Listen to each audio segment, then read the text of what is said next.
pipeline here. We can see from the pipeline indicators Columbia Gas, and then you can see it goes above ground, above this little creek, and then presumably back underground.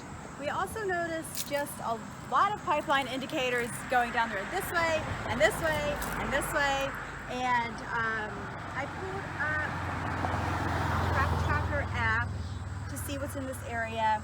I can see there's the Columbia Gas transmission line, and we're also in proximity to the Rover pipeline operated by Energy Transfer Partners. And I'm not quite sure right now where we are. This kind of speaks to the importance of ground truthing our maps, because a lot of times data that is publicly available isn't the most accurate. So if you are ever out and you see these pipeline indicators, which they're pretty much everywhere, a great thing you can do to help our research is use the Frac Tracker app, search Frac Tracker in the App Store or Google Play, and take a photo of it. It'll automatically put a little pin where the location is, and that can help us see if our pipeline maps are accurate. But back to the Rover pipeline is what I want to talk about. It is a really long pipeline. It has legs that connect here where kind of the three states, West Virginia, Ohio, and Pennsylvania meet, and it crosses 700 miles to Ontario, Canada.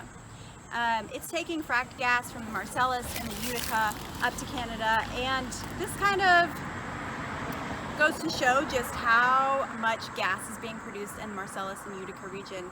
Frac Tracker last year calculated that the amount of gas produced in Pennsylvania, much of which comes from the Marcellus, is enough to meet the residential needs of every person in the US, plus like 1.7 trillion cubic feet left over. So that's how we end up needing a pipeline to take this gas to Canada, because we need to export it to other countries because we have way too much here.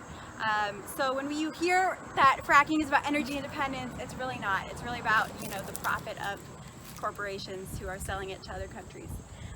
So we're not exactly sure where the Rover crosses from where we're standing right now, but the impacts it had were very, very noticeable to residents throughout Ohio when it was under construction. There were dozens of spills. It ruined people's water wells. There were air quality violations. Rover, the pipeline company, illegally dumped contaminated drilling fluids that I mentioned at the Falcon.